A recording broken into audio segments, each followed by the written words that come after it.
اسرائیل نے فلسطینیوں پر مظالم کی حد کر دی۔ غزہ میں جنگی طیاروں سے وحشیانہ بمباری، 9 بچوں سمیت 22 فلسطینی شہید۔ 4 روز سے جاری اسرائیلی مظالم میں 700 فلسطینی زخمی ہو چکے۔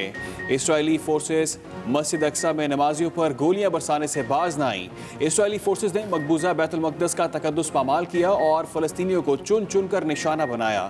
UN سیکورٹی کونسل کا بند کمرہ اجلاس، کفن میں لپٹی ننھی لاشیں بھی اقوام متحدہ کو نہ جگا سکیں۔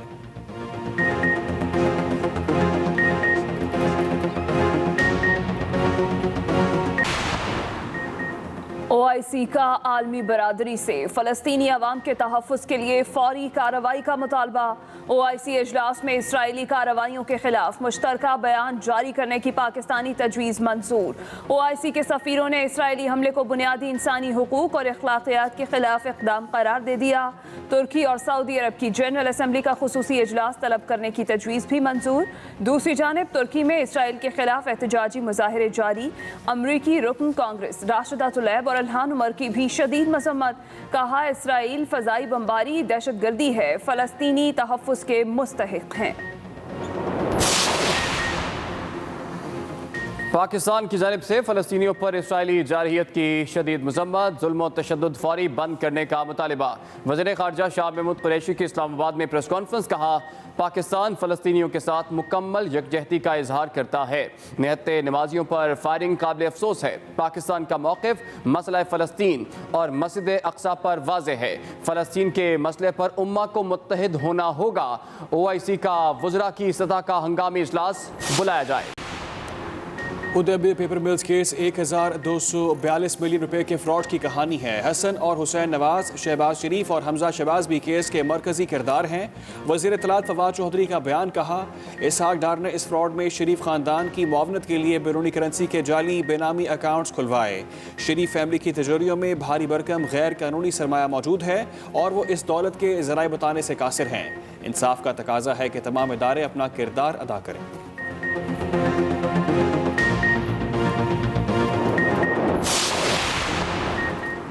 بلاول بھٹو نے وزیر اعظم کو عوام دشمن قرار دے دیا۔ چیئرمین پیپلز پارٹی کی وزیر اعظم کے دورہ سعودی عرب پر کڑی تنقید، کہا وزیر اعظم نے دورہ سعودی عرب سے چاولوں کے تھیلوں کے علاوہ کیا کامیابی حاصل کی؟ کیا عمران خان نے 22 سال ایٹمی ملک کو زکوٰۃ کے چاولوں کے لائق بنانے کے لیے جدوجہد کی؟ مرغی مہنگی کر کے عمرے پر جانے والے عمران خان سے عوام حساب لیں گے۔ یہ بھی کہا دہاڑی دار طبقے کے گزارے کے لیے عید پر لاک ڈاؤن میں کیا پالیسی بنائی گئی ہے۔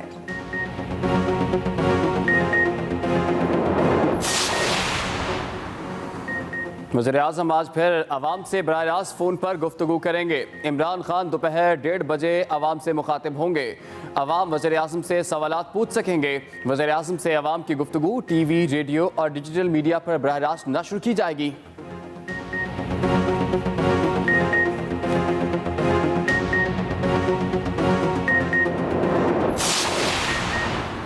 وفاقی وزیر اسد عمر نے کرونا ویکسینیشن کے لیے عمر کی ترتیب کی وجہ بتا دی۔ ٹویٹ میں لکھا، ہم لوگوں کی ویکسینیشن کے لیے زیادہ عمر والوں سے کم عمر والوں کی طرف آ رہے ہیں۔ پاکستان میں 40 سال سے کم عمر افراد کی کرونا سے موت کی شرح 1% سے کم ہے۔ 41 سے 50 سال کی عمر کے لوگوں کی کرونا سے موت کی شرح 1.8% ہے۔ کرونا سے اموات کا خطرہ عمر کے ساتھ ساتھ بڑھتا جاتا ہے۔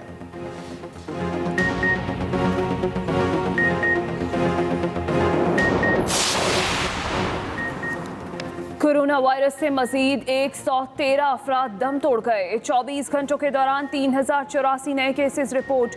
ملک بھر میں مثبت کیسز کی شرح 7.93% رہی۔ لاہور میں کورونا کے 89% مریض برطانوی قسم سے متاثر، 2% میں افریقن ویرینٹ پایا گیا۔ NCOC کا عید کے پہلے 2 دن ویکسینیشن مراکز بند رکھنے کا فیصلہ۔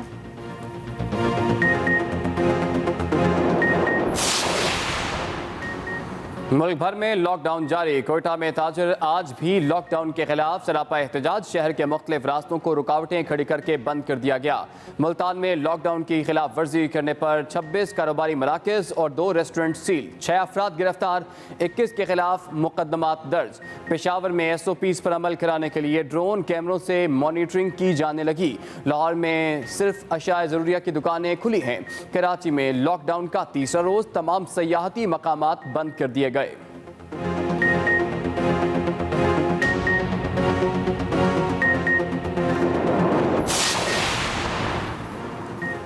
ملک بھر میں برائلر مرغی کا گوشت غریب کی پہنچ سے بہت دور چلا گیا۔ روزانہ قیمتوں میں اضافے کا سلسلہ آج بھی جاری رہا۔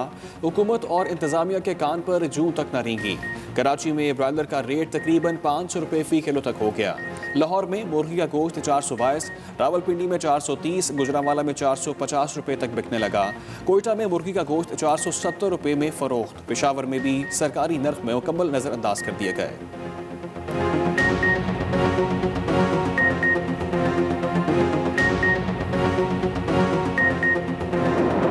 تین دن میں 1200 شادیاں۔ عالمی ادارہ صحت نے بھارت میں دریافت ہونے والی وائرس کی قسم کو تشویشناک قرار دے دیا۔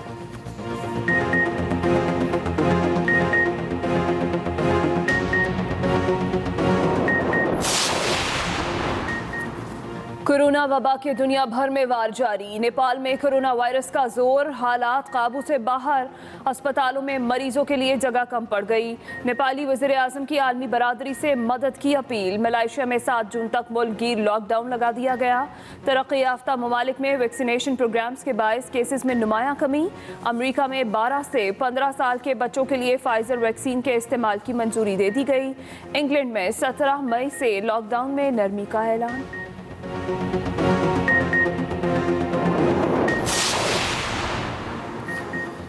دنیا کی بلند ترین چوٹی ماؤنٹ ایوریسٹ پر سبز ہلالی پرچم سر بلند۔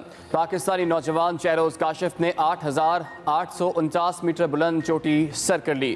19 سالہ شہروز بلند ترین چوٹی سر کرنے والے کم عمر ترین پاکستانی بن گئے۔ شہروز کاشف 17 سال کی عمر میں براڈ پیک پر بھی قومی پرچم لہرا چکے ہیں۔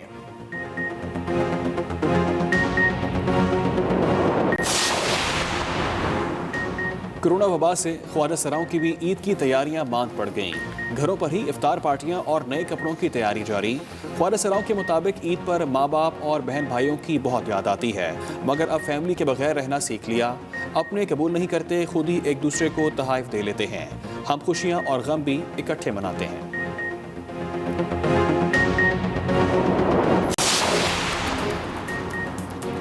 پھلوں کے بادشاہ آم نے دکانوں اور سٹالز پر قبضہ جمانا شروع کر دیا۔ ملک میں مختلف اقسام کے آم مارکیٹ میں آنے کو تیار۔ پھلوں کے شوقین افراد کے لیے اچھی خبر، اس سال جی بھر کر آم کھا سکیں گے۔ ملتان میں اس مرتبہ آم کی سب سے اچھی فصل، کاشتکار خوش، بہتر قیمت ملنے کی امید۔ ملتان کے باغات میں لگے آم 20 جون تک مارکیٹ میں دستیاب ہوں گے۔ بتائیں کہ اسرائیل نے فلسطینیوں پر دہشت گردی اور ظلم و بربریت کے پہاڑ توڑ دیے۔ مسجد اقصی میں دہشت گردی کے بعد غزہ میں بھی فضائی حملے، بچوں سمیت 22 فلسطینی شہید کر دیے گئے۔ مسجد اقصی میں دہشت گردی کے بعد غزہ میں بھی فضائی حملے ہوئے ہیں اور اسرائیلی فورسز نے مسجد اقصی پر بھی حملہ کر کے 300 سے زائد فلسطینیوں کو زخمی کیا تھا۔ اقوام متحدہ کی سیکیورٹی کونسل کا بند کمرہ اجلاس، کفن میں لپٹی ننھی لاشیں بھی اقوام متحدہ کو نہ جگا سکیں۔ یو این سیکیورٹی کونسل کا بند کمرہ اجلاس، کفن میں لپٹی ننھی لاشیں اقوام متحدہ کو نہ جگا سکیں۔ حملے پر OIC کا وزراء کی سطح پر ہنگامی اجلاس بلایا جائے۔ پاکستان کا فلسطینیوں پر ظلم اور تشدد بند کرنے کا مطالبہ۔ وزیر خارجہ شاہ محمود قریشی کہتے ہیں نہتے نمازیوں پر حملہ اور فائرنگ قابل مذمت ہے۔ فلسطین کے معاملے پر OIC کا وزراء کی سطح کا ہنگامی اجلاس بلایا جائے۔ پاکستان کا موقف جو ہے فلسطین پر، الاقصی پر بڑا واضح رہا ہے۔ OIC کا منسٹریل لیول کا ایک ہنگامی اجلاس بلایا جائے اور اس مسئلے پر سب سے پہلے امہ کو یکجا کیا جائے۔ پاکستان پرزور مذمت کرتا ہے اور اپنے فلسطینی بھائیوں کے ساتھ اور اپنی امہ کے دیگر ممالک کے ساتھ مکمل یکجہتی کا اظہار کرتا ہے۔